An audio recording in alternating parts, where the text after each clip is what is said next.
নমস্কার সবাইকে। আমার নাম বিধান দে। বর্তমানে এখন আমি অ্যাডিস এগ্রো লিমিটেডে কর্মরত। তো আমি আজ এখন উপস্থিত আছি পূর্ব বর্ধমান জেলার একটা ধান জমিতে। তো এই পূর্ব বর্ধমান জেলায় এখন মোটামুটি ধান চাষ প্রায় শেষের দিকে বা কোথাও কোথাও চলছে। তো এই পূর্ব বর্ধমান জেলার কথা যদি বলা হয়, এই পূর্ব বর্ধমান জেলাতে এত পরিমাণ ধান উৎপাদন হয় যে এই পূর্ব বর্ধমান জেলাকে পশ্চিমবঙ্গের ধানের শস্য ভাণ্ডারও বলা হয়। তো এখন মোটামুটি যে জমিটাতে আমি উপস্থিত আছি, এই জমিটাতে ধান রোপণ হয়েছে, মোটামুটি তার বয়স দিন দশেকের মতো। তো এই ধান চাষ থেকে যদি সর্বোচ্চ পরিমাণে ধানের ফলন বৃদ্ধি করতে হয়, তাহলে সেই ক্ষেত্রে ধানের পাশ কাঠির সংখ্যাকে বেশি পরিমাণে বৃদ্ধি করতে হবে। কারণ ধান রোপণের পর চাষি মোটামুটি 4-5 কাঠি দিয়ে ধান রয়। সেটা পাশ কাঠি যখন আসতে শুরু করে 20-22 দিনে, তারপর থেকে 40 দিন পর্যন্ত পাশ কাঠির সংখ্যা মোটামুটি 10টা 12টা 15টা জমি বিশেষে যেয়ে পৌঁছায়।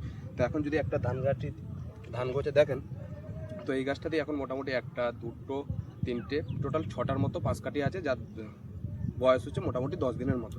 তো এই ধান গাছ থেকে যদি আপনাকে ধানের ফলন বৃদ্ধি করতে হয়, তাহলে মেনলি আপনাকে এই মুহূর্তে ধ্যান দিতে হবে যাতে ধানের পাশ কাঠির সংখ্যা বেশি পরিমাণে আসে।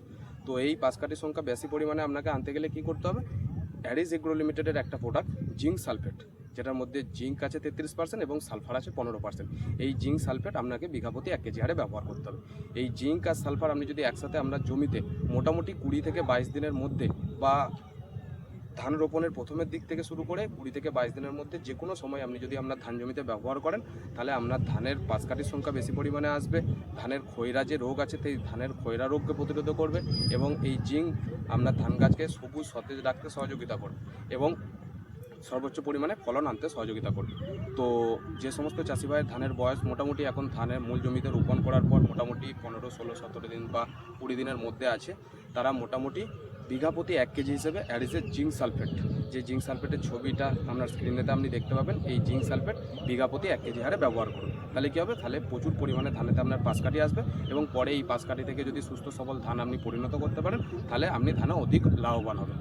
এখন পর্যন্ত যে সমস্ত চাষি ভাইরা ব্যবহার করছিল জিঙ্ক সালফেট, তারা অবশ্যই লাভবান হচ্ছে। আপনিও আপনার জমিতে অ্যাডিস জিঙ্ক সালফেট বিঘা প্রতি 1 কেজি হারে ব্যবহার করুন, আপনিও লাভবান হবেন।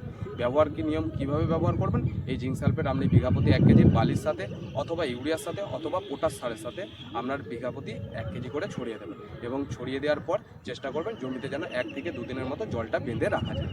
এর থেকে বিশদে আরও যোগাযোগ করতে স্ক্রিনে দেওয়া নম্বর 7551 051 504 এই নাম্বারে যোগাযোগ করতে পারেন। ধন্যবাদ।